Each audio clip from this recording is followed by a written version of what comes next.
अस्सलाम वालेकुम वरहमतुल्लाहि वबरकातुहू। उम्मीद है आप सब खैरियत, तंदुरुस्ती और आफियत के साथ होंगे। आप देख रहे हैं मेरा और अपना YouTube channel JJC by sir Jawwad.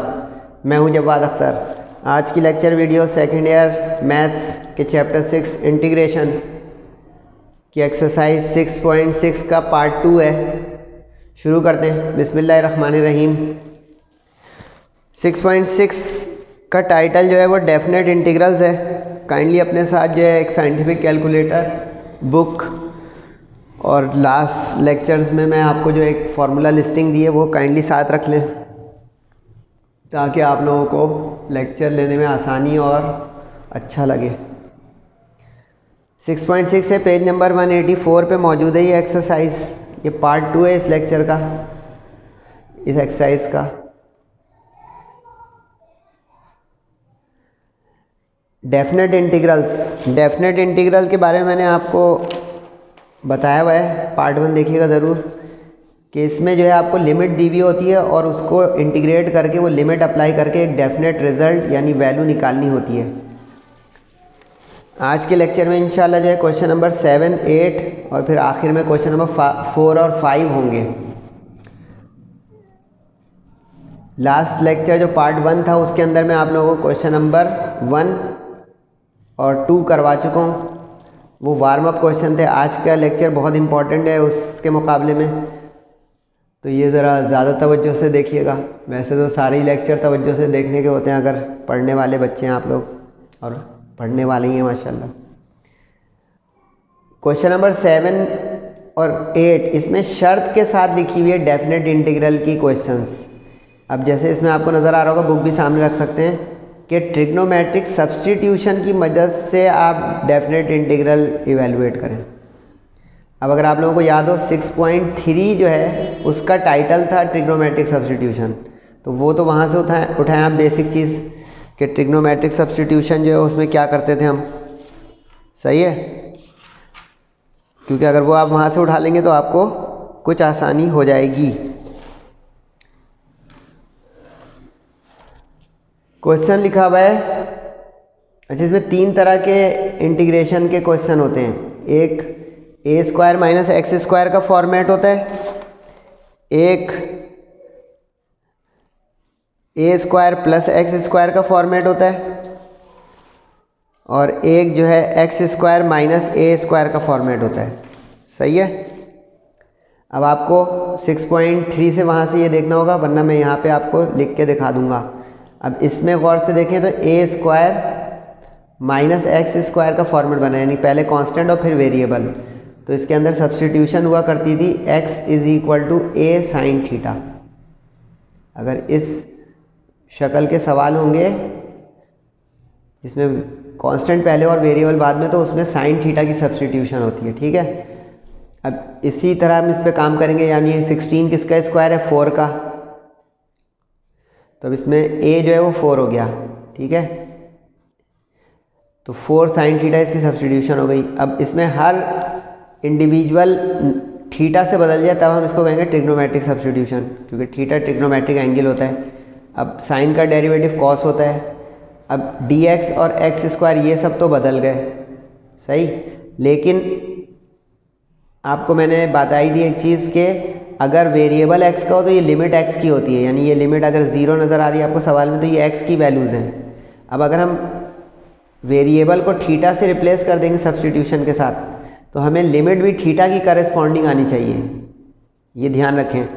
अब तरीका क्या होगा, अब ये जो x नज़र आ रहा है इसकी जगह ये 0 रखें और अपर लिमिट 2 जो है वो रखें। एक वक्त में एक रखेंगे, 2 रखा मैंने यहाँ पे, तो 2 = 4 sin थीटा। 4 अपॉन में गया तो 2 और 4 कैंसिल होकर 2 बच गया 1/2। अब 1/2 का साइन इनवर्स ले लें तो π/6। कैलकुलेटर देगा π/6 का मतलब 30 डिग्री। ठीक है, फर्स्ट ईयर का चैप्टर 10 भी काम आ रहा है। इधर इसी में सब्स्टिट्यूशन में 0 रखा तो 0/4 0 हो गया।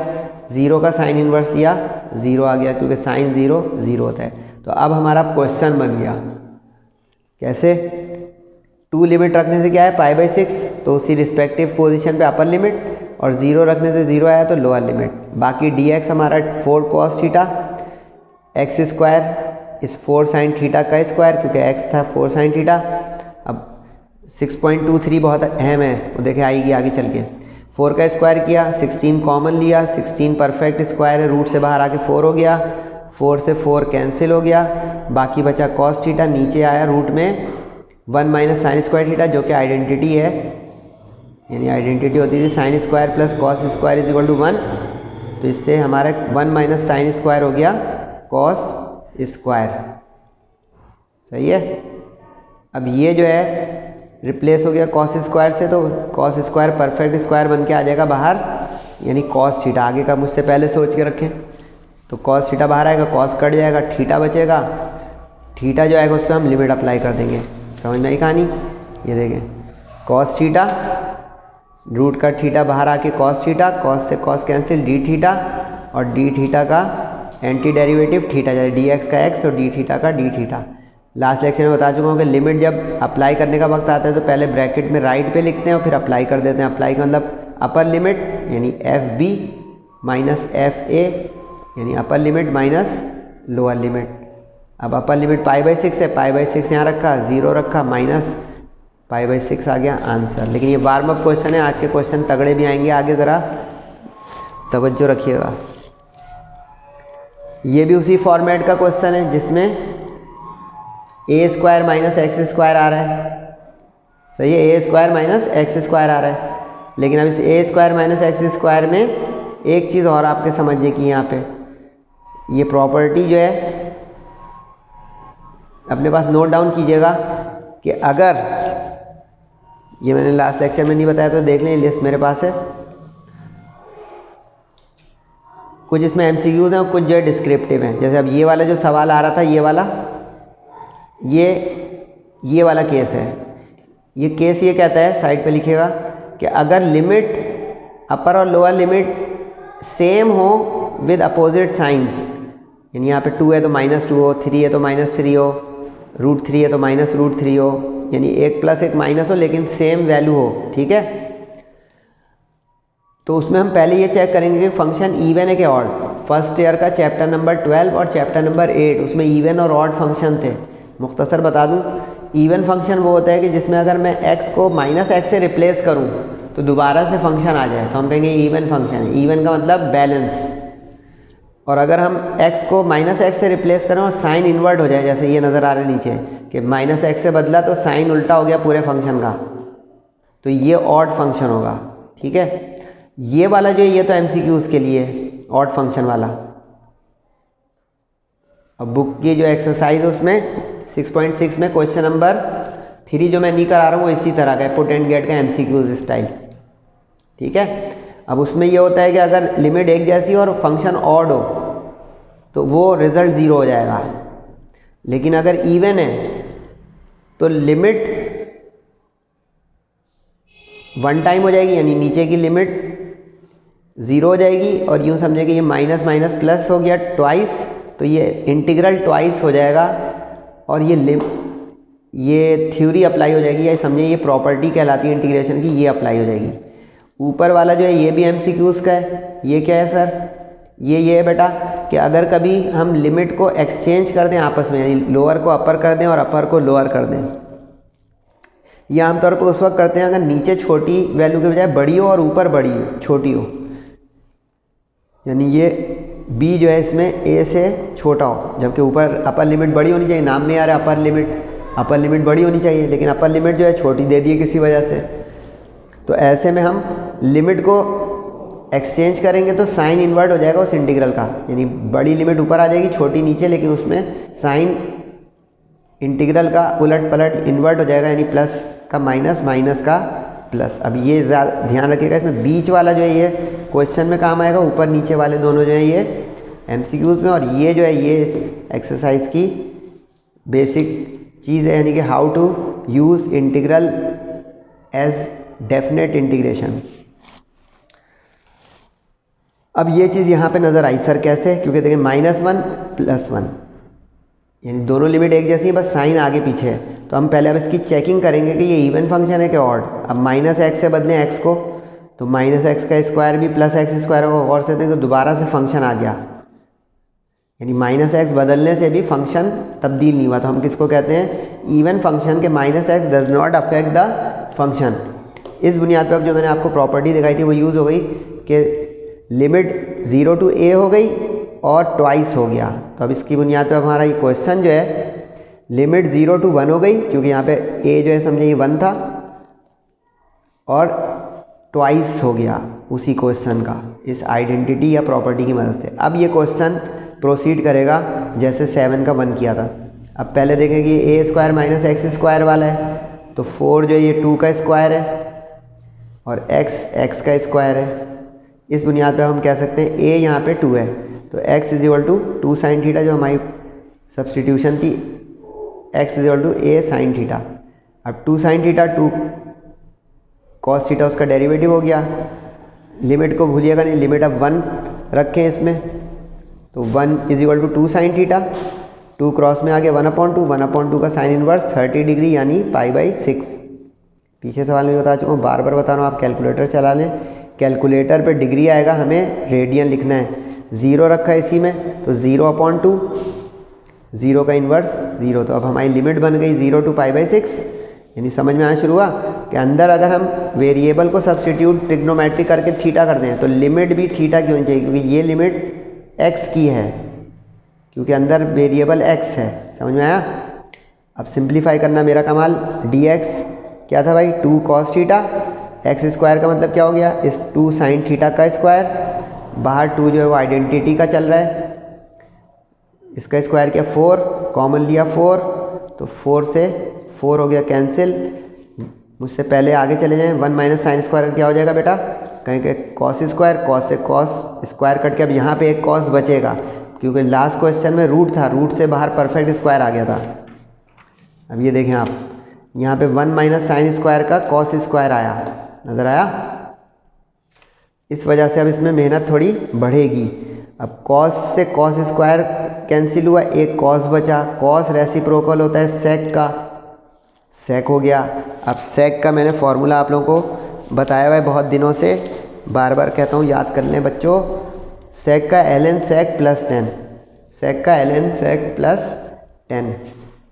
तो यहाँ पे अब इसका सेक का हो गया ln सेक प्लस 10, इंटीग्रेशन हो गई, तो ये सिंबल ऑफ इंटीग्रेशन हट गया, 0 to π/6। अब लिमिट लगेगी इसके ऊपर, लिमिट याद है ना, लास्ट लेक्चर में कैसे सिखाई थी, अपर लिमिट माइनस लोअर लिमिट, ठीक है। अब इस पूरे पे पहले अपर लिमिट लगाएं, यानी थीटा यहाँ पे भी है, यहाँ पे भी है, तो sec of π/6 plus tangent of π/6, ये पूरी अपर लिमिट हो गई यहाँ से यहाँ तक, ठीक है, ये अपर लिमिट हो गई पूरी, और माइनस ये पूरी लोअर लिमिट हो गई। समझ में आ गया भाई? और लोअर लिमिट क्या थी, 0, तो सेक ऑफ 0 और tan ऑफ 0, ये 0 है। अब सेक हमारा मेन फंक्शन नहीं है, तो सेक को पहले कॉस बनाएंगे, तो ये 1/cos हो जाएगा, ये 1/cos हो जाएगा, क्योंकि सेक थीटा होता है 1/cos थीटा, ठीक है। समझ में आ रही है बच्चों? अब cos 30 होता है √3/2, टेंजेंट 30 होता है 1/√3, कैलकुलेटर देख लीजिएगा।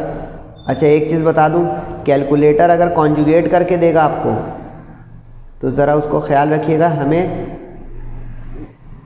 ये यूज़ करना होगा जो कॉन्जुगेटेड ना हो। अब सिंप्लीफाई करना आप लोग आता है, cos 0 1 होता है, 0 तो ये टेंजेंट 0 0 के ख़त्म हो गया, 1/1, ln 1 जो है वो 0 होता है, ये मैंने एक दिन बताया था आपको, पक्का कर लें वरना कैलकुलेटर चला लें कि ln ऑफ 1 इज़ 0। अब सिर्फ ये जो बचा ये हमारा काम बन गया, इसको रेसिप्रोकल किया तो 2/√3 हो गया, दोनों का √3 है तो एलसीएम हो गया √3, तो 2 + 1 एलसीएम का कितना हो गया, यानी ये 2 + 1/√3, तो ये हो गया 3/√3, 3/√3। अब कॉन्जुगेटिंग की देखें, यहाँ पे कैलकुलेटर से पहले नहीं करेंगे, पहले रेगुलर वैल्यू रखेंगे, अब कॉन्जुगेटिंग की मल्टीप्लाई एंड डिवाइड बाई √3, यानी ये 3/√3 को मल्टीप्लाई एंड डिवाइड बाई √3 करें, क्या होगा बेटा, तो कहें ऊपर 3√3 आ जाएगा, नीचे पेयर बन के 3 बाहर आ जाएगा, परफेक्ट स्क्वायर 3 3 9। अब ये ln ऑफ √3 हो गया, रूट का मतलब होता है पावर में हाफ, तो हाफ बैक साइड पे आ गया, तो ये हो गया ln ऑफ 3/2। समझ आया? ये सवाल था तगड़ा, इसकी प्रैक्टिस ज़्यादा कीजिएगा, क्योंकि इसमें काफ़ी कुछ आया, एक ये आइडेंटिटी भी आई, फिर यहाँ पे सेक जो कम इस्तेमाल में आता है वो भी आया, और लिमिट अप्लाई में ज़रा ln की वजह से ज़रा मेहनत आ गई। ओके हो गया। फॉर्मेट चेंज हो रहा है भाई, एक्स स्क्वायर प्लस ए स्क्वायर का फॉर्मेट आ रहा है। 6.3 ज़रूर देखें, तो इसमें हमारी सब्सटीट्यूशन होती थी x is equal to a of tangent theta. ठीक, अब यहाँ पे 4 किसका स्क्वायर है भाई, यानी यहाँ पे एक्स स्क्वायर एक्स का स्क्वायर है, और 4 जो है 2 का स्क्वायर है, उसका मतलब हमारा ए यहाँ पे 2 हो गया। तो अब x is equal to 2 tangent theta. हमें अब इसमें x क्यूब भी चाहिए, तो हम x क्यूब को भी चाहें तो यहाँ पे भी निकाल सकते हैं, वरना वहाँ पुट करते वक्त क्यूब दिखाना पड़ेगा। Choice is yours. सही, मैंने यहाँ पे दिखा दिया ताकि बच्चे परेशान ना हो कि x के क्यूब की ज़रूरत पड़ेगी, तो वो 2 का क्यूब 8 हो गया, टेंजेंट का क्यूब टेंजेंट क्यूब हो गया, टेंजेंट का डेरिवेटिव सेक स्क्वायर, क्योंकि इस dx को ही बदलना है। अब ये हिस्सा तो हमारा सारा थीटा का बदल गया, x का बदल गया, x क्यूब का बदल गया, और dx का। लिमिट हमारी x की थी, अब करेस्पॉन्डिंग लिमिट्स ये बस भूलिएगा नहीं। एक बच्चा ये करेगा कि ये अंदर बदल जाएगा, यहाँ पे पता चलेगा वो लिमिट चल रही है 0√3 वाली, मिक्सअप हो जाएगा, 0 क्रॉस कर देगा टीचर के, ये क्या कर रहे हो, अंदर थीटा चल रहा है, लिमिट x की चल रही है। तो ये गलती ना हो। तो अब इसमें पुट कहाँ करेंगे बेटा, इस जगह पर। सही है जनाब। कैसे पुट करते थे, पहले अपर लिमिट 2√3 की देखें, 2√3 पुट कर दिए यहाँ पे। सही है, 2 से 2 कैंसिल हो गया, तो क्या बचा √3। √3 का इन्वर्स मांगे कैलकुलेटर से या दिमाग से, तो वो देगा 60 डिग्री। 60 डिग्री का मतलब हो जाएगा π/3। दूसरी लिमिट लोअर जो है वो 0 रखी, तो 0/2 से 0 हो गया, 0 का टेंजेंट इन्वर्स 0 ही होता है। तो अब अच्छा ये इसमें गड़बड़ ना हो, करेस्पॉन्डिंग यानी अपर लिमिट रखने से जो है वो अपर पोजीशन पे जाएगा π/3, लोअर लिखने से जो लोअर आई वो लोअर पोजीशन आएगा। उल्टा रख दिया तो सारा आंसर उल्टा हो जाएगा। यानी ये भी ध्यान रखना है कि किस लिमिट के रखने से कौन सी लिमिट आई थीटा की। एक्स क्यूब क्या है, 8 टेंजेंट क्यूब, dx क्या है 2 सेक स्क्वायर, नीचे क्या है एक्स स्क्वायर, यानी अब इस 2 टेंजेंट थीटा का स्क्वायर, 4 अपनी जगह, और लिमिट है 0 to π/3। इसको रीड कर लेंगे 0 to π/3, क्योंकि lower to upper. 8 to the 16 tangent cube sec square, 2 का स्क्वायर 4 टेन स्क्वायर, 4 कॉमन। 4 कॉमन का मतलब यहाँ पे बताएं 16, और 4 से रूट बाहर आके आ गया 2। ठीक है, परफेक्ट स्क्वायर था। अब ये 2 से 16 कैंसिल होकर 8 आ गया, और टेंजेंट स्क्वायर प्लस 1 जो बचा उसकी आइडेंटिटी होती थी, ओरिजिनल आइडेंटिटी बता दूं, कई मरतबा बता दी बेटा, 1 + tan स्क्वायर होता है सेक स्क्वायर। तो हमें चाहिए 1 + tan स्क्वायर, तो कहें वो सेक स्क्वायर के बराबर हो गया, आ गया। कभी tan स्क्वायर चाहिए होगा तो वो 1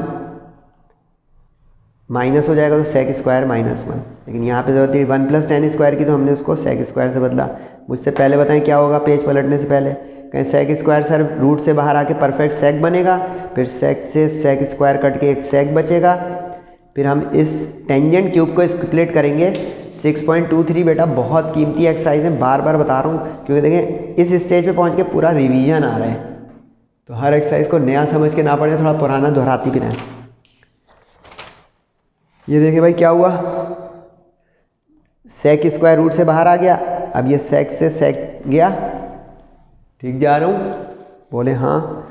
अब जो बचेगा उस पर हम ऑपरेशन करेंगे, क्या 10 क्यूब आ गया, 10 क्यूब को हम कई मरतबा बता देंगे, 3 को हम 2 + 1 में स्प्लिट करेंगे। क्यों, क्योंकि ये 2 आ गया, ये 1 आ गया, यानी टेंजेंट स्क्वायर इंटू टेंजेंट। क्योंकि अब ये सेक 10 जो है, अगर आपको पता हो, ये किसी चीज़ का डेरिवेटिव है, बताएं किसका, सेक का। Very good. तो इसलिए अब 10 स्क्वायर पे अब देखिए यही वाली आइडेंटिटी जो बोली थी आई कि 10 स्क्वायर की कभी ज़रूरत हो तो सेक स्क्वायर -1, ये देखिए 10 square is equal to sec square -1, ज़रूरत पड़ी।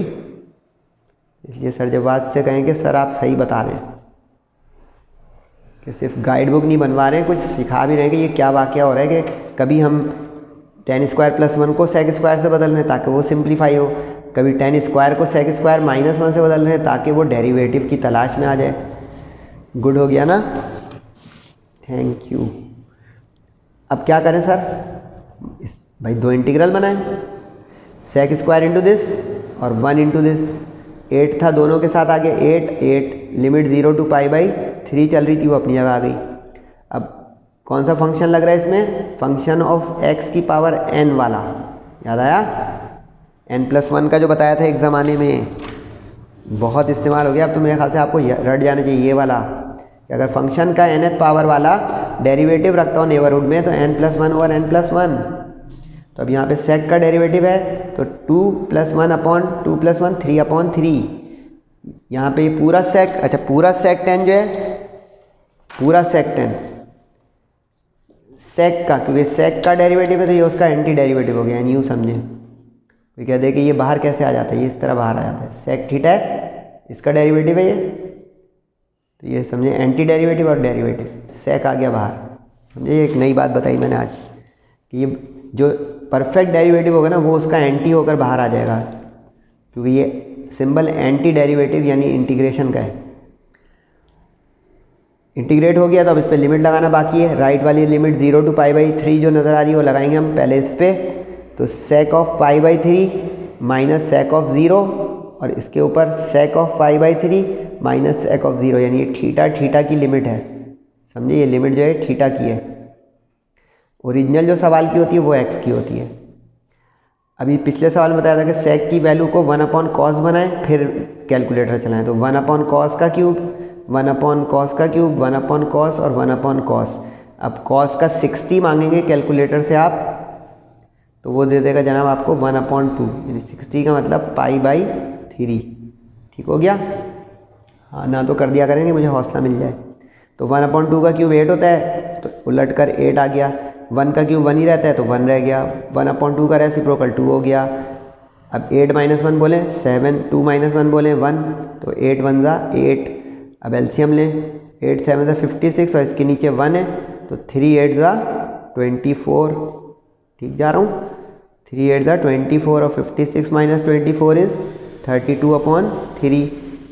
इसको कहते हैं इम्प्रॉपर फ्रैक्शन, ये प्रॉपर फ्रैक्शन बना दिया। किस तरह, 3 को अगर 32 से कभी डिवाइड करता तो 3 10 हो जाता 30, तो ये आ गया। 2 रिमाइंडर बचता, तो ये 2 रिमाइंडर आ गया, नीचे डिवाइज़र। अच्छा, इस क्वेश्चन के बारे में एक चीज़ बता दूं, बुक में इस क्वेश्चन में मिस प्रिंटिंग है, इसलिए आपको भी थोड़ा मेरा काम में वाइटो नज़र आ रहा होगा। बुक में यहाँ पे 3 लिखा हुआ है, अगर 3 से करेंगे ना तो 100 घंटे में नहीं होगा, क्योंकि 3 जब यहाँ पे लाएंगे आप तो उसकी कोई परफेक्ट एंगल वाली वैल्यू ही नहीं आएगी, तो सारा स्टक हो जाएगा।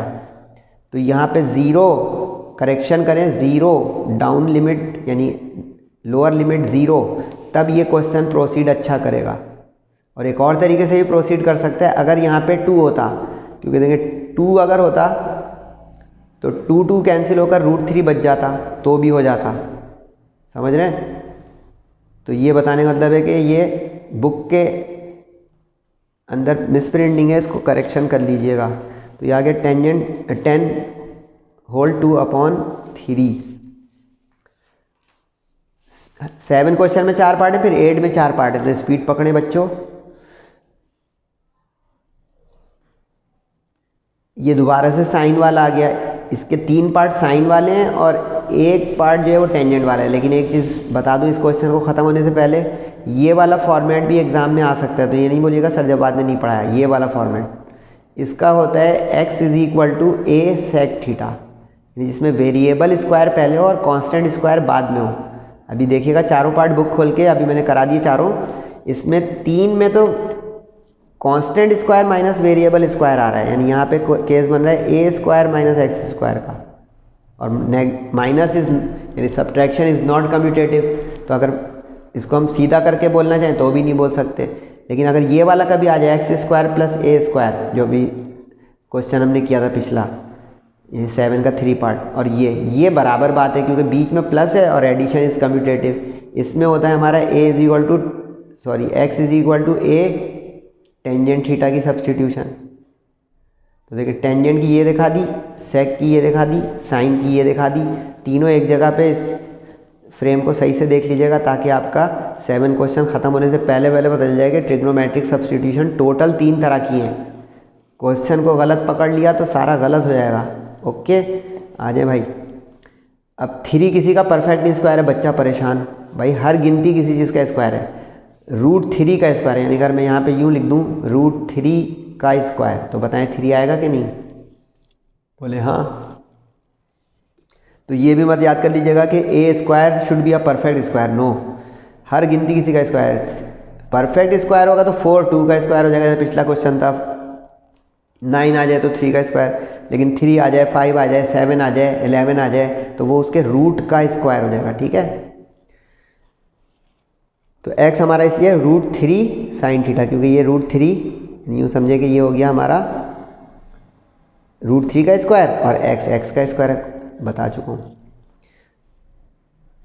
एक्स स्क्वायर का मतलब इसका स्क्वायर होगा, पुट करके देख लेंगे, साइन का डेरिवेटिव कॉस, करस्पॉन्डिंग लिमिट्स √3 रखें इसके अंदर, यहाँ पे पता चल गया नहीं, रखते कहाँ करस्पॉन्डिंग जो सब्सटीट्यूशन होती है उसमें, x को √3 रखें तो ये हो गया √3 साइन थीटा। आप लीजिएगा ये कैंसिल होके 1 आ गया, आप क्रॉस मल्टीप्लाई के बाद कैंसिल कर लें, 1 आ गया, 1 का साइन इन्वर्स लेंगे तो आपके स्क्रीन पे कैलकुलेटर क्या होगा 90, लेकिन आप लिखिएगा रेडियन वाला π/2। इसी में आप 0 लोअर लिमिट 0 रखें तो 0/√3 0 हो गया, 0 का साइन इन्वर्स लेंगे तो 0, तो अब हमारा सवाल बन गया लिमिट 0 to π/2। और अब अंदर ध्यान से एक्स स्क्वायर का मतलब इस √3 साइन थीटा का स्क्वायर, इस एक्स स्क्वायर का मतलब √3 साइन थीटा का स्क्वायर, और dx का मतलब √3 कॉस थीटा। पता चल गया ना 6.3 का रिवीजन। हर इंडिविजुअल x या y या z जो भी यहाँ पे वेरिएबल हो u, वो सब का सब थीटा से बदल जाए, that is called trigonometric substitution. और अलजेब्रिक जब होती है उसमें सारा कुछ x से या u से नहीं, अलजेब्रिक वेरिएबल से बदल जाए। अब इसको सिंप्लीफाई बहुत मज़े से कीजिएगा मेरे साथ ताकि गलती ना हो। √3 का स्क्वायर क्या होता है बेटा? बोले 3, ये रहा, और √3 ये रहा, तो इसका 3 और इसका √3 आ गया बाहर। साइन का स्क्वायर साइन स्क्वायर, √3 का स्क्वायर 3 और साइन स्क्वायर, और ये कॉस, समझ गए? √3 का स्क्वायर हो गया, यहाँ बताया था 3, वही बार बार क्यों बता रहा हूँ भाई, ठीक। अब 3 कॉमन लें, 1 - साइन स्क्वायर, 1 - साइन स्क्वायर में से 3, अच्छा √3 बन गया ये फिर से। अब ये √3 और ये √3 का पेयर बन के 3 हो गया, यानी ये 3 √3 और √3, समझे? एक ये 3 √3 और ये वाला √3 जो आया, तो ये 3 और ये 3 से हो गया 9, समझ में आया? आप एक स्टेप बढ़ा सकते हैं, लेकिन ये मैं इसलिए कर रहा हूँ, आप सेकेंड ईयर में और इसके नंबर नहीं कटेंगे। तो अगर आप मेरे साथ चल रहे हो अच्छे, तो ये जो प्रोसीजर है ये साफ़ सुथरा फेयर आपके लिए है, सिर्फ गाइड बुक तस्वीर खींचने के लिए। काइंडली इसको समझ के करें कि ये स्टेप मैं भी स्किप कर सकता हूँ, सर ने भी किया है। अनकम्फर्टेबल है तो करें फेयर, स्पीड और राइटिंग पावर बढ़ाइएगा ताकि उतने टाइम में पेपर हो जिसमें सबको करना होता है। मैंने स्टेप बढ़ाते हैं तो टाइम ज़्यादा हो जाता है, हम बच्चे कहते हैं कि सर टाइम कम दिया था। मैं कहूँगा बेटा सबको बराबर टाइम मिलता है। 1 - साइन स्क्वायर कॉस स्क्वायर होता है आइडेंटिटी, यानी ये वाली sine square plus cos square is equal to 1, तो उससे हमारे पास ज़रूरत थी 1 - साइन स्क्वायर की, तो हो गया cos square. Cos square perfect बाहर, cos into cos cos square. अब यहाँ पे वो एक सवाल देखिएगा पूरा वर्ड टू वर्ड आ गया है, जो 6.3 में था कि साइन स्क्वायर कॉस स्क्वायर आ जाए तो ये होता है हाफ एंगल फार्मूला से, लेकिन इसमें एक 4 कम पड़ रहा है, तो हम मल्टीप्लाई एंड डिवाइड बाई 4 करेंगे। ये बिल्कुल सेम इस तरह का क्वेश्चन मैं करा चुका हूँ 6.3 में, देखिएगा खोल के। अब 4 से मल्टीप्लाई यहाँ आ गया और डिवाइड यहाँ आ गया, ठीक है। अब उसका नतीजा क्या हुआ, फ़ायदा क्या हुआ बच्चों? इसका फ़ायदा ये हुआ कि 4 2 का स्क्वायर है, sine cos square sine cos का स्क्वायर है।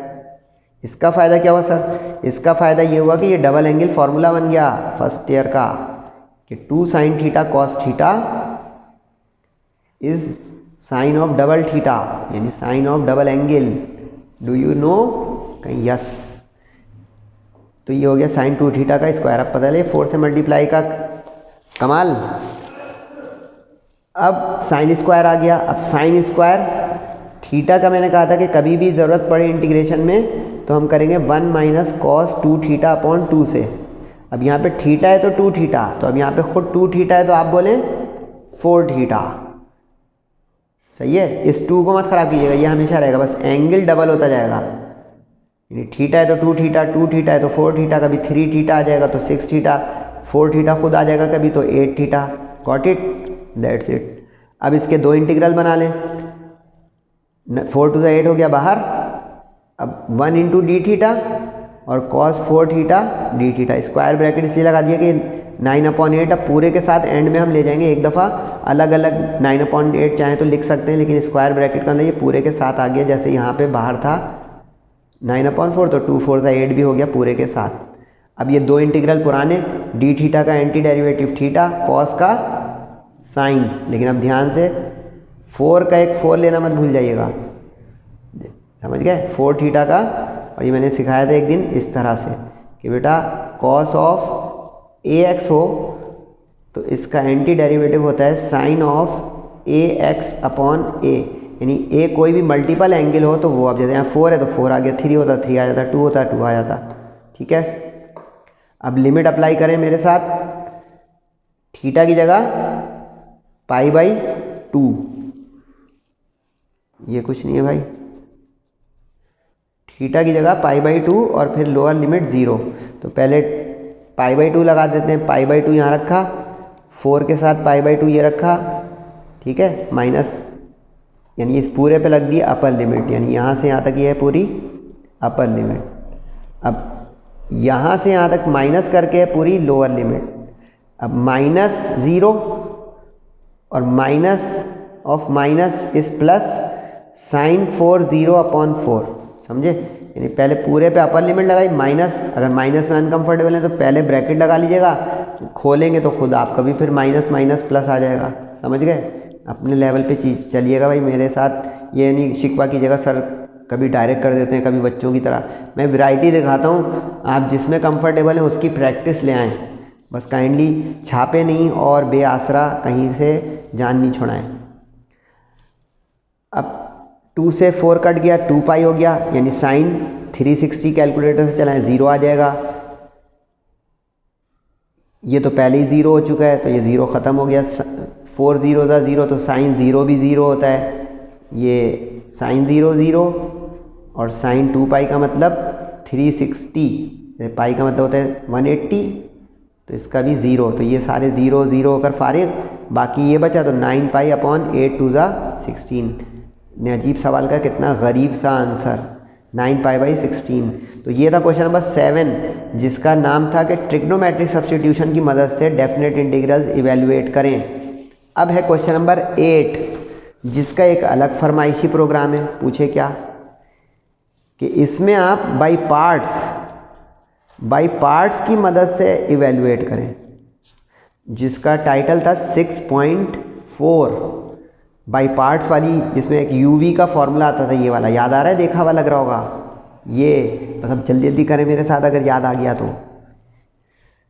कि बाय पार्ट्स की एक एक्सरसाइज थी पूरी। अब उसका डेफिनेट इंटीग्रल्स इवेल्युएट करने, तो अब इसमें एक बस बचत है और एक बचत नहीं है।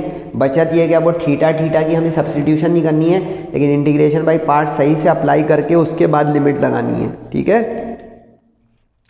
अब इसमें मैंने एक चीज़ आप लोगों को बताई थी, अगर याद आ जाए तो बहुत अच्छा, नहीं तो वो पेज निकाल के रखिएगा, आई लेट, ये सब मैंने आपको बताया हुआ है बच्चों, लेकिन पता नहीं आप लोग कहाँ हैं। ये देखें, ये वाला पर्चा एक दिन दिखाया था, तो ये जो बताया था ना, ये आप लोग अपने साथ रखें, बहुत फ़ायदा होगा इंशाल्लाह। सही है भाई। अब यहाँ पे ln जो है वो लोगैरिथम है, l हो गया, और x स्क्वायर जो है वो अलजेब्रिक है, a हो गया।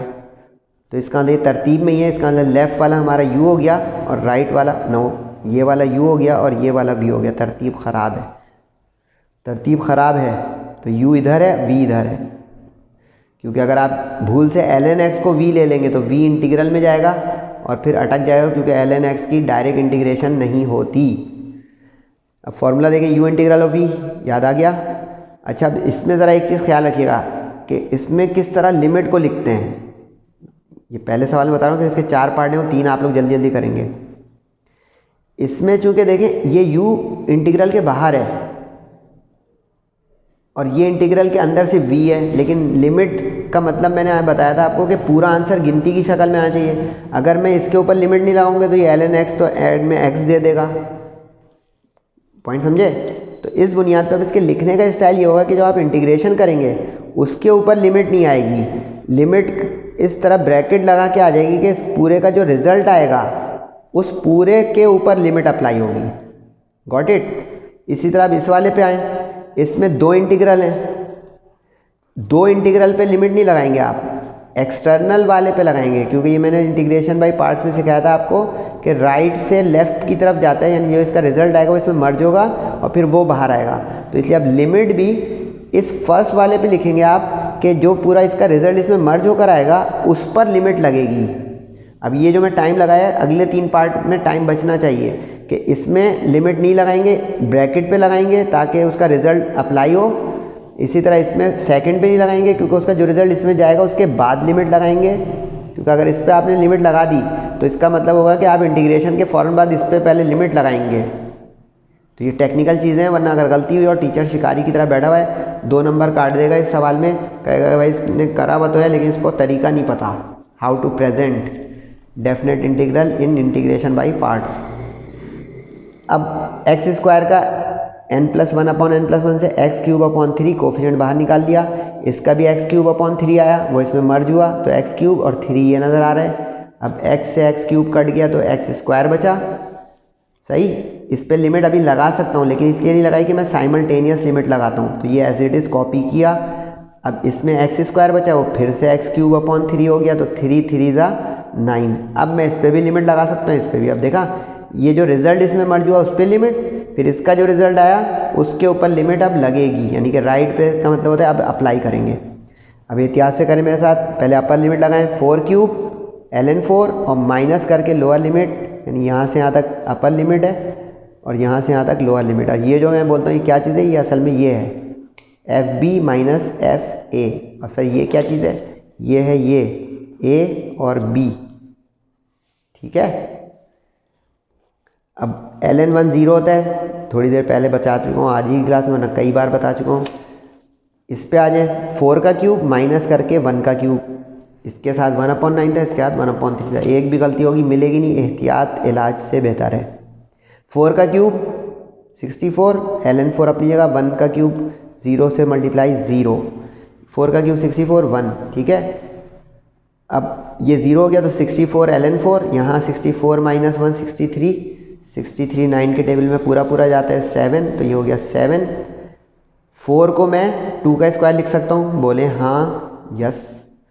तो ये ln की प्रॉपर्टी के तहत इसके बैक पर आ गया, जो मैंने एक ज़माने में आपको बताई थी कई मरतबा कि ln ऑफ x के ऊपर y हो तो ये हो जाता है y ऑफ ln x। तो ये 2 पीछे आ गया तो 2 64 128। अब अपॉन में लंबा सा अपॉन लगा के 3 लिख दिया, वरना ऐसे भी आंसर हो जाता कि पूरे के साथ डिवाइड है 3। इंपॉर्टेंट सवाल है ये, प्रैक्टिस ज़रूर करें, 7 8 का ज़रूर कीजिएगा, ये बोर्ड एग्ज़ाम में ज़रूर आने का चांस है। क्वेश्चन नंबर 8 और क्वेश्चन नंबर 8 का मैंने जो है 2 करा दिया, 8 का 1 कहाँ गया, बोल नहीं रहे आप लोग, क्यों नहीं बोल रहे हैं बच्चों? ये नहीं भाई, 2 के बाद 1 कर ले, no tension.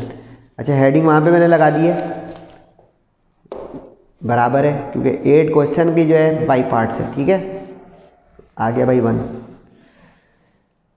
x I let याद रहा, तो इसमें आई लेट में भाई e एक्सपोनेंशियल होता है, तो ये e है बाद में लिखा हुआ, और a है अल्जब्रिक पहले लिखा हुआ, तो इसका मतलब ये तरतीब में uv, क्योंकि इधर से इधर इसमें है uv, ठीक है। कभी उल्टा होगा तो uv में मोहतात रहना है। जैसे देखें लिखा हुआ उल्टा था, ln में l पहले आ रहा है यहाँ पे और इधर बाद में, और x इधर बाद में आ रहा है उधर पहले, तो इसमें चैप्टर 3 की तरह नहीं कह दिएगा, जो पहले लिखा है वो u हो जाएगा, कभी धोखा हो जाएगा और अटक जाएगा सवाल या गलत हो जाएगा। अब इसमें बना बनाया तुक्का भी लग गया, समझ के भी हो गया। अब इंटीग्रेशन बाई पार्ट्स याद हो गया ना, u x से रख दिया, v e⁴x से लग दिया, और इसमें अभी बताया था कि इस वाले हिस्से में लिमिट इंटीग्रल पे नहीं लिखेंगे, ब्रैकेट में लिखेंगे कि वो अप्लाई होगी। इसमें पहले वाले इंटीग्रल पे लिखेंगे, दूसरे पे लिखेंगे, ठीक है। अब इसका E4x का क्या होता था, इसका भी मैंने एक ट्रिक बताई थी आप लोगों को। EAX का भी हो तो जैसे हमारा चेन रूल होता है डेरिवेटिव्स में, उसी तरह इसमें होता जाता है EX अपॉन A।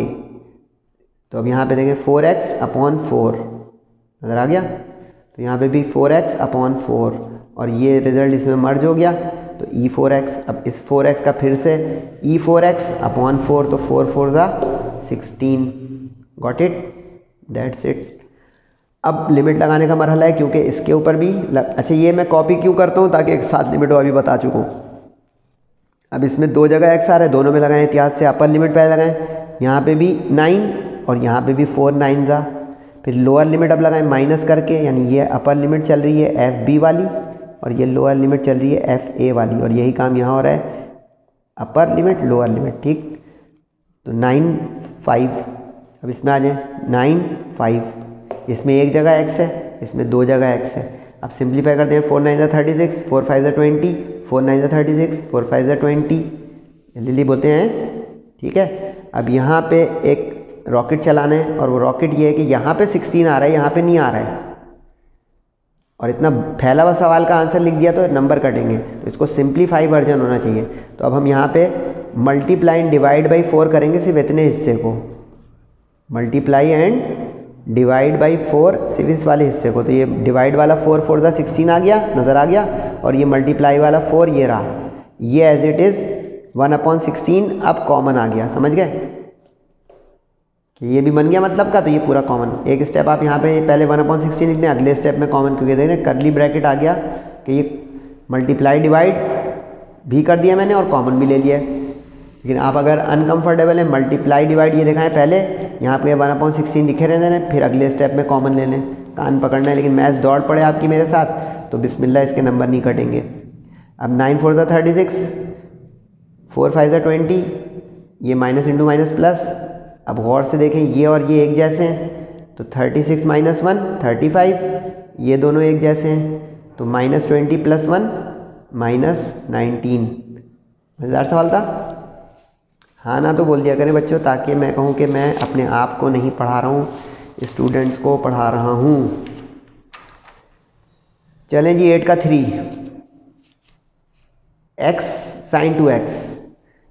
आइए 8 में जल्दी से देखें फटाफट के, तरतीब सही है क्या?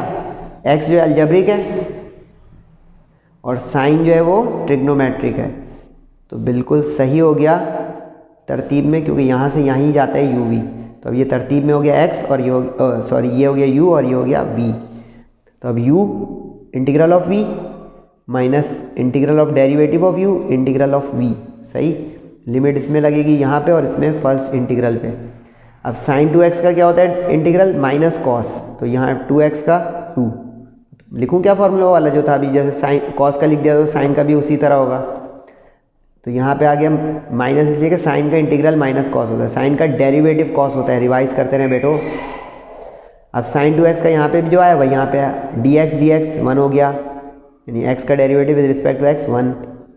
अब माइनस बाहर निकाल लें और 2 बाहर निकाल लें, यहाँ पे माइनस इंटू माइनस प्लस कर लें, 2 बाहर निकाल लें। सही, अब क्या करें सर, अभी इसकी इंटीग्रेशन बाकी है, क्योंकि ये तो इसका रिजल्ट इसमें गया ना बेटा। अब कॉस का साइन और 2x का 2, तो 2 2 ज़ा 4। सही जा रहा हूँ। अब पूरी इंटीग्रेशन हो गई, तो अब इस पर ये लिमिट लगेगी, इस पर ये लिमिट लगेगी, एहतियात से लगाइएगा लिमिट ताकि गलती ना हो। अब इसमें x दो जगह हैं, तो देखें π/2 और 2π/2, क्योंकि x की जगह रखना है तो ये 2 तो अपनी जगह रहेगा। अब माइनस, यानी ये अपर लिमिट बन रही है और ये लोअर, ओके हो गया। अब माइनस करके इसी में लगाएं, यहाँ पे π/6 और π/6, तो 2 के साथ π/6, 1/4, इसमें भी अपर लिमिट लोअर लिमिट लगाएं, लेकिन सिर्फ एक जगह x है तो बचत हो गई। साइन 2 ऑफ π/2 और साइन 2 ऑफ π/6 प्लस माइनस इसलिए आ रहा है कि ये अपर लिमिट है और ये लोअर, ओके। अब एहतियात से 2 से 2 गया cos पाई बचा, 2 से 6 गया 3, 2 से 2 गया पाई, 2 से 6 गया 3, ठीक। अब cos पाई यानी cos 180 होता है -1, कैलकुलेटर से चेक कर लें, मुझे तो याद है माशाल्लाह वैल्यूज़, आप भी याद कर लें। cos 180 -1 होता है, cos 60 1/2 होता है, साइन 180 0 होता है, साइन 60 √3/2 होता है, π/3 का मतलब 60 होता है। ये सब देखें, मुझे भी याद है, आप भी कर सकते हैं अगर चाहें तो। इसके बाहर -1/2 चल रहा है, इसके बाहर 1/4। ठीक है, तो minus into plus minus π/2, minus into plus minus, 6 2 ज़ा 12, और ये प्लस इंटू माइनस माइनस √3 और 4 2 ज़ा 8। ठीक जा रहा है। अब क्या करें सर, ये तो भाई ऑड वन आउट है, इसको अलग ही लिखे रहने दें अभी। सही, इस ब्रैकेट के अंदर अंदर से एक माइनस कॉमन लें, तो माइनस इंटू माइनस हो गया प्लस, और एलसीएम ले लें 2 और 12 का 12, तो 2 6 ज़ा 6, ये नहीं कह रहा हूँ 2 6 ज़ा तो 12 होगा, फिर 6 1 ज़ा 6, 2 का टेबल पढ़ना होगा ना 12 तक, तो 2 6 ज़ा 6 1 ज़ा 6। ठीक है जी, 6 + 1 7 होता है, बोल दें हाँ। और ये है 24, तो 8 कितने ज़ा 24 होता है बेटा, 3 ज़ा, तो 8 3 ज़ा, तो 3 1 ज़ा 3 √3। मुख्तसर ये हुआ कि इसके नीचे 24 है, इसके नीचे 8 है, तो एलसीएम लिया है, तो 8 3 ज़ा 3 1 ज़ा 3 √3, ये सिंप्लीफाई होके आ गया 7 पाई से, इसका एलसीएम 24 यहाँ पे मौजूद था। तो ये 7 और 8 क्वेश्चन बहुत कीमती हैं, मैं इस पर टाइम लगा रहा हूँ, आप भी काइंडली लगाएं ताकि आपको फ़ायदा हो जाए बोर्ड एग्ज़ाम में भी और कहीं और प्रीलियम वगैरह कॉलेज वगैरह में भी। सही जी।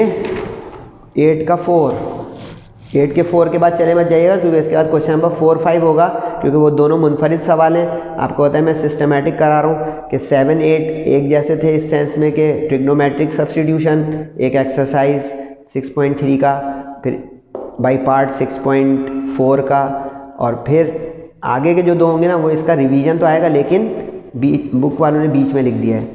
टेंजेंट इन्वर्स, ये मैं ऐसे में दिखाना चाहूँगा आपको, ये भाई कि जब कोई फंक्शन मिसिंग होता है तो 1 लेते हैं, एक दिन बताया था मैंने। तो यहाँ पे भी देखें टेंजेंट इन्वर्स तो नज़र आ रहा है मुझे, लेकिन दूसरा फंक्शन ही नज़र नहीं आ रहा है, क्या करूँ। तो यहाँ पे यूँ समझे कि 1 है, तो हमारा u जो है वो हो जाएगा टेंजेंट इन्वर्स और v हो जाएगा 1। ठीक हो गया। अब टेंजेंट इन्वर्स x इंटू 1 यानी 1 dx, टेंजेंट इन्वर्स x का डेरिवेटिव 1 dx, इसमें लिमिट यहाँ लगाएंगे और इसमें बाहर। dx का डेरिवेटिव क्या होता है, एंटी डेरिवेटिव क्या होता है x, ये बता चुका, पीछे लिखिएगा वरना x x मिलकर मल्टीप्लाई ना हो जाए, तो फ़ौरन उसके पीछे लाइएगा इसके रिजल्ट को। तो ये देखिए यहाँ पे आ गया x। और टेन इन्वर्स का डेरिवेटिव क्या होता था, बहुत दिनों बाद आ रहा है, 1/1 + x²। ये डेरिवेटिव मैंने बहुत दिनों पहले आपको सिखाए थे, डेरिवेटिव याद है, डेरिवेटिव की लिस्ट बनाई थी मैंने, ये डेरिवेटिव, टेंजेंट इन्वर्स का डेरिवेटिव नहीं बताया मैंने कभी आप लोगों को, ऐसा कैसे हुआ। लेकिन चलें, अगर नहीं बताया तो ये शामिल कर लें कि derivative of tangent inverse x is equal to 1/1 + x²। ठीक, तो इसलिए यहाँ पे अब ज़रूरत पड़ गई इन्वर्स वाले की डेरिवेटिव, तो 1/1 + x², और dx का एंटी डेरिवेटिव x। ठीक, ये काफ़ी दिनों के बाद आ रहा है कि अगर नीचे वाली चीज़ का ऊपर डेरिवेटिव हो तो ln हो जाता है, लेकिन यहाँ पे एक 2x होना चाहिए, तो 2 कम है, तो मल्टीप्लाई एंड डिवाइड बाई 2, ताकि हमारा वो मिसिंग 2 कंप्लीट हो जाए। ये आ गया 2 मल्टीप्लाई का, ये डिवाइड का। अब ये नीचे वाले फंक्शन का ऊपर डेरिवेटिव है, यानी ये वाला केस बन रहा है। तो इसका क्या मैंने सिखाया था बच्चों, ln ऑफ फंक्शन।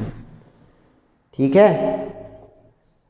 अच्छा, ये c में ओरिजिनल फार्मूले में c इसलिए लिखता हूँ कि हमेशा सारे ओरिजिनल फार्मूले होते हैं ना वो इनडेफिनेट इंटीग्रल के होते हैं, जबकि डेफिनेट में हम c नहीं लाते हैं। देखिए एक्सरसाइज ख़त्म पे आ रही है डेफिनेट की, ये भूलिएगा नहीं कि डेफिनेट में c लगा दिया तो काम ख़राब हो जाएगा। अभी आगे एक सवाल 4 5 करेंगे, उसमें एक c आएगा, लेकिन उसकी वजह बताऊँगा।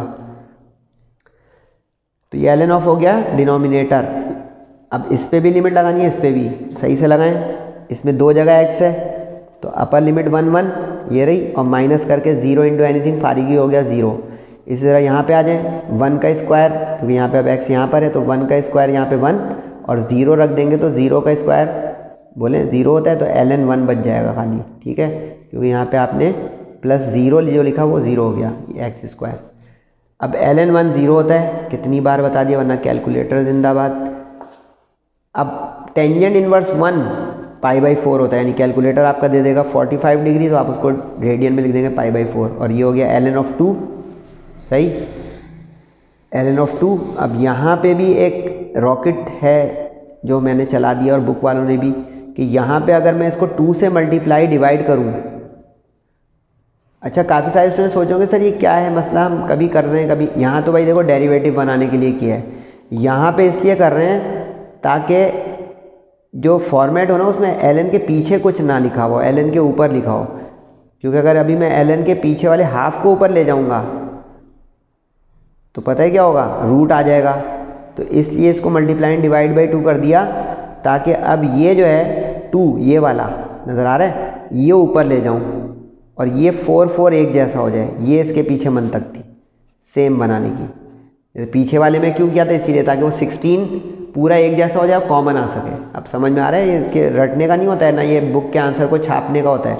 ये दिमाग रिएक्शन देगा प्रैक्टिस के बाद कि यहाँ 4 है यहाँ नहीं है, तो इसके लिए इसको 4 बनाने के लिए 2 से मल्टीप्लाई डिवाइड करो ताकि पूरे में 4 आ जाए, यानी कॉमन आ जाए। तो अब ये तो ln की आइडेंटिटी से ऊपर चला गया पावर में, एलसीएम 4 आ गया, तो यहाँ पे 2 का स्क्वायर 4 और ये पाई माइनस ln 4/4। मज़ेदार एक्सरसाइज है, इंपॉर्टेंट भी है, ज़रूर देखिएगा। 4 5 2 सवाल में फिर जाइएगा प्लीज़। अच्छा, अब ये 4 से ज़्यादा 5 इंपॉर्टेंट है, पहले ही आपको निशान लगवा दूँ। 5 लगवा दिया भाई निशान, और निशान लगवा दूँ भाई 8, ठीक है भाई, और बोलें 7। ये इम्पॉर्टेंट तरीन इस एक्सरसाइज के तीनों सवाल हैं, इसकी प्रैक्टिस पहली फुर्सत में कीजिएगा, ठीक है। क्वेश्चन नंबर 4, ये दोनों मुनफरिद हैं लेकिन 4 से ज़्यादा 5 इंपॉर्टेंट होगा। इसमें वो कह रहा है कि मैं आपको d/dx दे रहा हूँ इसके बराबर, तो अब इसकी बुनियाद पे आप इवैल्यूएट करो इस इंटीग्रल को। सही यहाँ तक। अब उसने जो गिवन दिया हुआ है वो मैंने लिख दिया कि ये गिवन आपने दिया हुआ है, तो हमने लिख दिया, ठीक है। ये कुछ नहीं है भाई, और करके मतलब ये है कि अब ये dx जो है वो मैंने इधर क्रॉस कर दिया, ये आ गया dx, सही है, ये dx उधर क्रॉस होके आ गया। अब ये क्यों किया, अगर आप गौर करेंगे जितने भी हमने इंटीग्रेशन के सवाल किए हैं अभी तक, उसमें इंटीग्रेशन के साथ जो अगर x हो तो dx साथ लिखा होता है, ऐसे ही है। थीटा हो तो d थीटा लिखा होता है, ऐसे ही है। तो अब ये इस मकसद से आया कि जब ये इस साइड पे चला जाएगा ना, तो अब हम इंटीग्रेटिंग बोथ साइड्स कर देंगे तो इंटीग्रेशन का सवाल बन जाएगा। यानी कि इसको देख के बज़ाहिर लग रहा होगा ये पता नहीं चैप्टर 3 का क्वेश्चन है या 4 का, इसमें तो dx लिखे हुए हैं। वरना एक बच्चा सेटिंग बना रहा है कि इंटीग्रेशन का ये जो सांप बना होता है सिंबल ऑफ इंटीग्रेशन, इससे तय होता है कि ये इंटीग्रेशन का सवाल है। तो ये एक नई सेटिंग आ रही है, बता रहा हूँ, समझें कि इसमें अगर इसको dx क्रॉस कर दूँ और फिर एंटी डेरिवेटिव यानी इंटीग्रेशन करूँ तो ये क्वेश्चन इंटीग्रेशन का बनेगा और फिर वो हमारा इवैल्यूएट होगा जो उन्होंने बोला है। वरना जैसे अब कुछ बच्चे कहेंगे सर इसमें तो इंटीग्रेशन का निशान लगा हुआ नहीं वेरिएबल, हम समझ ही गए, तो समझ तो गए बेटा, वेरी गुड, लेकिन dx को जब तक उधर नहीं ले जाऊँगा तो ये वाला dx आएगा नहीं, तो इवैल्यूएट कैसे होगा, पॉइंट समझे। तो इसलिए क्रॉस हो गया dx। अब इधर का इधर उधर का इधर इंटीग्रेटिंग बोथ साइड। अब अभी जो थोड़ी देर पहले सिखाया था कि देखें एंटी डेरिवेटिव और d तो बाहर आ जाता है, समझे। ये देखें dx जो है वो x कैसे बाहर आया था, कभी सोचा था आपने, इसलिए कि ये x का डेरिवेटिव था तो एंटी डेरिवेटिव x का हो गया बाहर, सही। तो अब ये x/√1 + x² बाहर आ गया और यहाँ पे आ गया dx/1 + x² के ऊपर 3/2। ठीक जा रहा हूँ, हाँ बोल दें। अच्छा, अब मैंने इसको साइडें चेंज की हैं, सिर्फ ये इधर कर दिया, ये इधर, और करके जो लिखा हुआ नज़र आ रहा है ये इधर और ये इधर, ठीक है यहाँ तक, सही। अब क्या करें, अब ये करें कि उसने 0 to 3 की लिमिट दी हुई थी सवाल में, नज़र आई। इसका मतलब ये है कि अगर हमारे इस इंटीग्रल का ये जवाब है तो इसका मतलब है कि अगर इस इंटीग्रल की लिमिट 0 to 3 है तो इसका मतलब इस जवाब के ऊपर लिमिट 0 to 3 है, क्योंकि एक्सरसाइज का टाइटल क्या है भाई, डेफिनेट इंटीग्रल्स। तो अब देखिए यहाँ पे अगर ये 0 to 3 लिमिट आपने दी है तो इसका मतलब ये जो हमारा आंसर आ गया इंटीग्रेट होकर, जैसे अभी पीछे वाले में हम यही करते थे ना, जब इंटीग्रेशन हटती थी तो हम कहते थे उसमें लिमिट लगाएं। तो इसमें अब इंटीग्रेशन हो गई है लेकिन लिमिट है ही नहीं, तो अब क्वेश्चन को हमने नाउ करके लिखा कि ये क्वेश्चन आ गया कि आपका जो 0 to 3 है ये लेफ्ट है और ये हमारा अब इसका रिजल्ट जो है उस पर लिमिट है।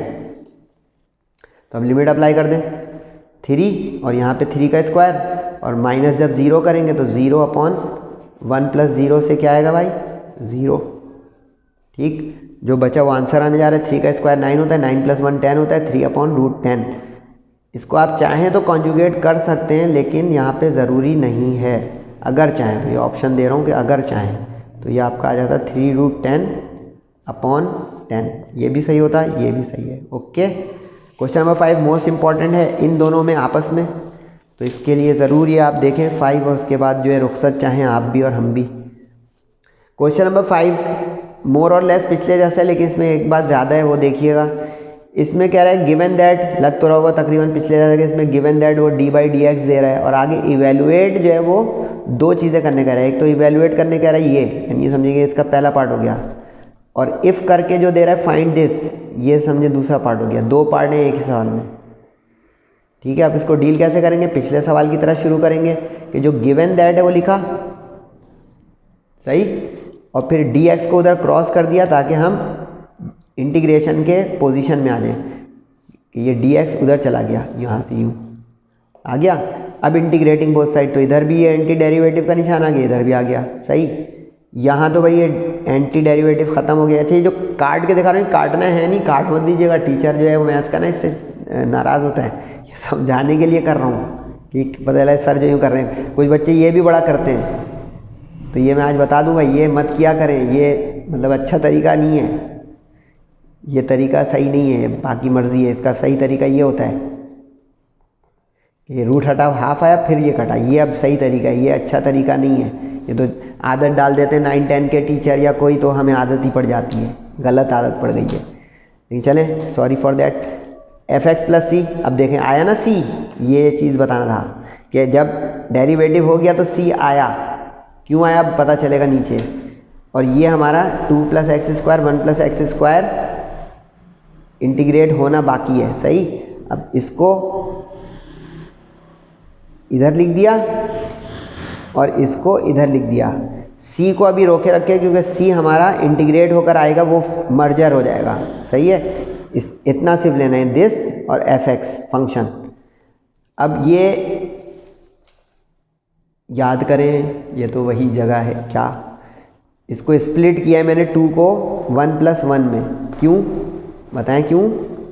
ये मैंने आपको उस एक्सरसाइज में सिखाया था जिसमें पार्शियल फ्रैक्शन आए थे और उससे पहले वाली एक्सरसाइज, क्योंकि मैंने कहा था कि देखें इस 2 में 1 + 1 से ये होगा फ़ायदा कि ये एलसीएम ब्रेक हो जाएगा, एक इसके साथ चला जाएगा यूँ और एक इसके साथ चला जाएगा यूँ। सर यूँ क्या, ये जो जाएगा 1/1 + x², ये तो टेंजेंट इन्वर्स का केस बन जाएगा।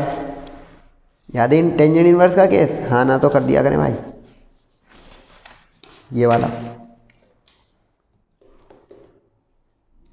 कि constant square plus variable square सही है। देखें यहाँ पे बना constant square plus variable square, यानी ये 1 का स्क्वायर है और ये x का स्क्वायर है, बन गया। तो इसलिए टेंजेंट इन्वर्स x आ गया क्योंकि a 1 हो गया यहाँ पे, तो वो वाला a नज़र नहीं आ रहा, ये वाला। यहाँ पे अगर 4 होता तो ये 1/2 होता, यहाँ 9 होता तो ये 1/3 होता, यहाँ पे 1 है तो ये 1 होके बचत हो गई, यहाँ पे भी 1 होके बचत हो गई, वरना यहाँ पे अगर 4 होता तो ये x/2 होता। तो देखा सर ने अंडरस्टैंडिंग टेक्स टाइम वाला जो है जुमला दोबारा बोल दिया। तो ये तो हो गया आपका टेंजेंट इन्वर्स x, ये पूरा पूरा कैंसिल होके क्या बचा dx, तो dx का एंटी क्या होता है x। अब ये जो c आ गया ना, ये c, ये वाला मर्जर हो गया, पॉइंट समझे, ये c, तो 2 दफ़ा c नहीं लिखेंगे हम। राइट पे क्या चल रहा है fx fx fx, ठीक। अब इसको लेफ्ट पे लिख दें, इसको राइट पे लिख दें, तो fx = tangent inverse x + c। इसको इक्वेशन नंबर 1 इसलिए हम दे रहे हैं कि पहले हम c की वैल्यू निकालेंगे या बाद में c की वैल्यू निकालेंगे इस इक्वेशन की मदद से, क्योंकि उसने एक आगे भी चीज़ दी हुई है कि फंक्शन एट 1 = पाई हो तो फंक्शन ऑफ x भी मालूम करें। तो इसकी वजह से इक्वेशन नंबर 1 देना पड़ेगा कि उसकी ज़रूरत पड़ेगी आगे। देखिएगा कैसे ज़रूरत पड़ेगी। पहले तो ये मालूम कर लेते हैं भाई, फंक्शन एट √3 - फंक्शन एट √1, 1, सही है। इसका मतलब यानी अपर लिमिट लोअर लिमिट का केस बन गया ये, समझे। लिखने का स्टाइल है कि ये अपर लिमिट है और ये लोअर लिमिट है, इस पर अप्लाई कर दो। तो करो भाई बिस्मिल्लाह करके। पहले √3 रखो, यहाँ √3 रख दिया, यहाँ √3 रख दिया और c अपनी जगह, ठीक बोल दें। फिर माइनस करके लोअर लिमिट लगाएं, तो क्या है लोअर 1 रख दिया, 1 रख दिया और c, ठीक। अब √3 का टेंजेंट इन्वर्स मांगे कैलकुलेटर से या टेबल से या दिमाग से, तो हो जाएगा आपको 60 डिग्री। 60 डिग्री का मतलब हो जाएगा आपका π/3, ये आ गया। √3 अपनी जगह रहा, c अपनी जगह रहा। टेंजेंट इन्वर्स 1 तो मशहूर ज़माना है 45 डिग्री, तो आप लिख देंगे उसको π/4, ये रहा। माइनस के साथ ये -1 हो गया, ये माइनस के साथ c हो गया, तीनों साइन चेंज हो गए। इंटरेस्टिंग समझ में आया, c फारिग हो गया। अब जो बचा वो लिखें, √3 -1 बगैर पाई वाला है वो इधर लिख दिया, और ये जो दोनों पाई वाले थे इसका एलसीएम ले लिया, 3 और 4 का 12, तो 3 4 ज़ा और 4 3 ज़ा, तो 4 - 3 हो गया 1, √3 -1 और 4 -1 हो गया, और 4 - 3 हो गया, सॉरी π/12। ये तो इस पहले पार्ट का आंसर हुआ, आंसर 1, ठीक। दूसरा पार्ट जो उसने बोला वो कैसे सॉल्व होगा, ये देखिए। उसने मज़ीद कहा है सेकंड पार्ट के लिए कि फंक्शन एट 1, ये ऐड जो बोल रहे हैं इसका मतलब है कि इसके अंदर जो ये वैल्यू है ना, ये वेरिएबल की है। जैसे अब ये हमारा जो है वेरिएबल की वैल्यू 1 है, यानी फंक्शन 1 है पाई, तो अब इसकी मदद से आपको कह रहा है कि वो फंक्शन ऑफ एक्स तक पहुँचो, यानी रिवर्स क्वेश्चन हो गया कि फंक्शन चाहिए।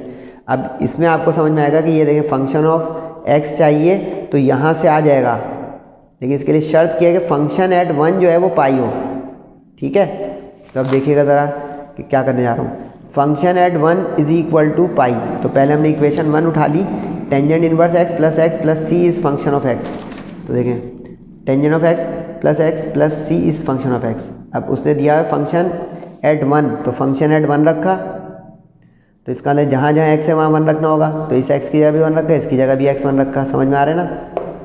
अब ये करने से क्या होगा सर फ़ायदा, इससे c की वैल्यू आएगी। जब c की वैल्यू आएगी तो हम वापस रख देंगे, आंसर आ जाएगा, यानी फंक्शन ऑफ x आ जाएगा। नहीं समझे, देखें टेंजेंट ऑफ इन्वर्स 1 होता है π/4, यानी 45 डिग्री, ये 1 ये c।